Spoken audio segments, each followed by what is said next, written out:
नमस्कार, मी राजेंद्र तिडके, झुंजार नेता लाईव्ह चॅनलमध्ये आपल्या सर्वांचं स्वागत। सुरुवातीला पाहूयात बातम्या एक्सप्रेस। मुलांच्या मृत्यूला खासगी रुग्णालय जबाबदार, सुट्ट्यांमुळे मुलांना सरकारी रुग्णालयात पाठवले। नांदेड घटनेवर हसन मुश्रीफ यांचा आरोप। 2019ला शरद पवार तपास संस्थांना घाबरले होते का? तेव्हा शरद पवारांनी चर्चा केली होती। देवेंद्र फडणवीस वक्तव्यावर ठाम। नांदेडच्या मृत्यू प्रकरणाचा प्राथमिक अहवाल केंद्राला सादर, केंद्रीय मंत्री भारती पवार यांची माहिती। वंचित बहुजन आघाडीचा इंडिया आघाडीत लवकरच समावेश, तिन्ही पक्षांसोबत सकारात्मक चर्चा झाल्याची माहिती। लोकसभेतील जागा वाटपासाठी महाविकास आघाडीकडून 9 जणांची समिती, लोकसभा जागांची चाचपणी सुरू, प्रत्येक पक्षाची 3 सदस्य। खासदारावर गुन्हा दाखल करणाऱ्या अधिष्ठांतावरही सदोष मनुष्यवधाचा गुन्हा, नांदेड रुग्णालयातील मृत्यू प्रकरणी कारवाई।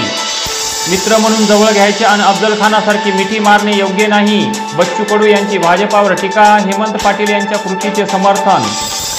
पेपर फुटीला लगाम, जिल्हा परिषद गट क संवर्गातील सरळ सेवा भरतीच्या परीक्षेत 5G जॅमर, गडचिरोली वर्ध्याचे सेंटर बदलणार। आणि न्यूज क्लिकच्या संस्थापकाने काश्मीर अरुणाचलला वादग्रस्त घोषित करण्याचा कट रचला, दिल्ली पोलिसांचा दावा। वेबसाईटने त्यांना भारताचा भाग म्हणून न दाखवण्याचा आंतरराष्ट्रीय एजेंडा चालवला। आणि आता बातमीपत्र बीड जिल्ह्याचं आणि राज्यातील इतर घडामोडींचं सविस्तर। मराठा आरक्षणासाठी मनोज जरांगे पाटील यांची संवाद यात्रा संपूर्ण महाराष्ट्रभर सुरू असून उद्या शुक्रवार दिनांक 6 ऑक्टोबर 2023 रोजी ही यात्रा बीड शहरामध्ये दाखल होत आहे। बीड शहरातील शिवतीर्थ अर्थात छत्रपती शिवाजी महाराज चौक या ठिकाणी सायंकाळी 6:30 वाजता मनोज जरांगे पाटील यांच्या जाहीर सभेचे आयोजन करण्यात आले असून या सभेस जिल्ह्यातील मराठा समाजाने मोठ्या संख्येने उपस्थित राहावे असे आवाहन मराठा क्रांती मोर्चा बीडच्या वतीने करण्यात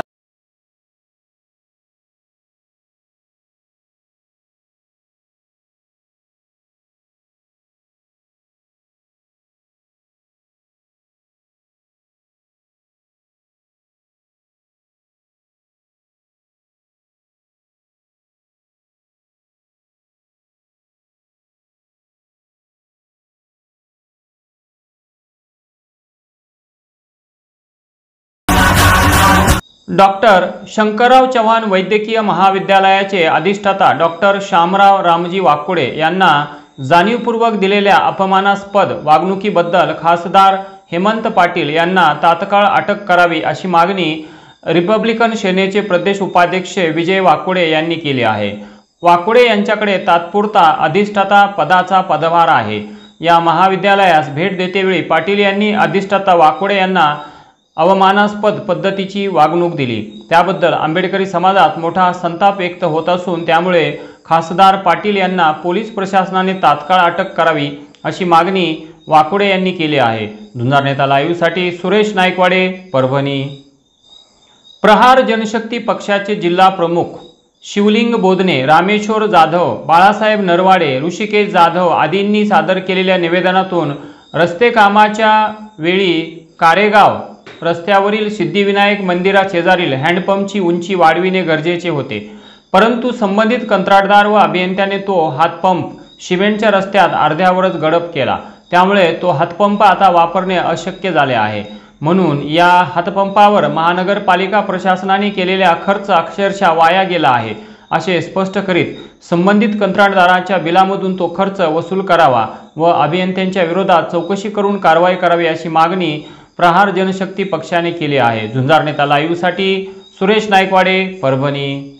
भरून पावले तुमच्या समर्थनाने, परंतु मला निधी नकोय, मला तुमचे फक्त आशीर्वाद द्या असं आवाहन भाजपच्या राष्ट्रीय सचिव पंकजा मुंडे यांनी वैद्यनाथ साखर कारखान्यासाठी आर्थिक मदतीची महाचळवळ उभी करणाऱ्या राज्यातील समर्थकांना केला आहे। या संदर्भात पंकजाताई मुंडे यांनी एक व्हिडिओ प्रसारित केला असून त्यांनी म्हटलं आहे की माझ्या कारखान्याच्या विषयामध्ये प्रत्येकाने वेगवेगळ्या पद्धतीने आपापल्या प्रतिक्रिया दिलेल्या आहेत, परंतु जनसामान्यांकडून ज्या पद्धतीचा सपोर्ट मला मिळतोय त्यामुळे मला वाटतंय जीवनामध्ये ही फार मोठी शक्ती माझ्या पाठीमागे उभी आहे। शिवशक्ती परिक्रमा यशस्वी झाली, त्याची पाठीवर थाप पडते ना पडते तोच हा प्रसंग माझ्यासमोर उभा राहिला।